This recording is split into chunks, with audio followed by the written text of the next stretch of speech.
டேய் மணி 3ஆவது இன்னும் தூங்காம என்னடா பண்ணுகிற நீ? படம் பாத்துக்கிறேன்ப்பா. இந்நேரத்துக்கு என்ன படம் பாக்குற? தி உல்ஃப் ஆஃப் வால் ஸ்ட்ரீட்னு ஒரு ஹாலிவுட் படம்பா. இந்த மாதிரி படங்கள்லாம் பார்த்து என் அறிவை வளர்த்துக்கிறேன்ப்பா. காலேஜுக்கு போகும்போது அறிவு வளர்க்காம அரியர் வளர்த்துந்த, இப்ப வேலைக்கு போகாம நைட் அறிவு வளர்த்துனுக்குற. இதை நான் நம்பணும். அப்பா உனக்கு சொன்னா புரியாதுப்பா. யாவே டிசார்டர். இந்நேரத்துக்கு என்னடா டிசார்டர் பண்ணிக்கிற? டிசார்டர் இல்லப்பா, டிசார்டர். எனக்கு ஒரு வியாதி இருக்கு. சாதிக்கணும்ன்ற வெறியில நைட் எல்லாம் தூக்கம் வர மாட்டேங்குது. அதெல்லாம் சாதிக்கணும்னு இருக்க உங்களுக்கு தானப்பா, உனக்கே வர மாட்டேங்குது. பா யூ கிராசிங் யுவர் லிமிட்ஸ் பா. என்னடா கேள்வி கேட்டா வாரண மாதிரி சூர்யா மாதிரி பேசுற?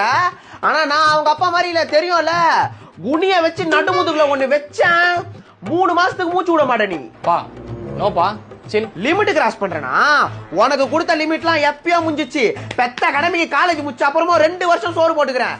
மத்த பசங்கள வேலைக்கு போகாத உட்காருப்பா, நான் பாத்துக்கிறேன்றாங்க. எங்க நம்ம புள்ளைய அப்படி வந்து சொல்லணும்னு பார்த்தா எனக்கு எப்பப்பா கல்யாணம் பண்ணுவேன் என்கிட்டயே வந்து கேக்குற நீ. பா கல்யாணம் சாந்தி முகூர்த்தம்லாம் it's a part of life பா. 6 மணிக்கு மேல தூங்க ஆரம்பிக்கிற நாய்க்கு கல்யாண ஆசை கேக்குதா?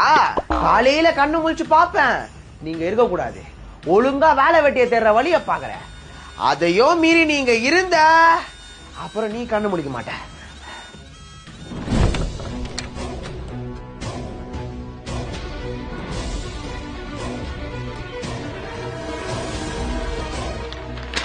அன்புள்ள அப்பாக்கு நேத்து நைட்டு நீங்க சொன்னதெல்லாம் சாணியில செருப்ப முக்கி அடிச்ச மாதிரி இருந்துச்சு.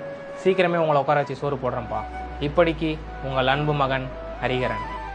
இப்பேற்பட்ட புள்ளைய போய் திட்டேனே, எப்படியோ நம்மள உட்கார வச்சு சோறு போட்டுருவா.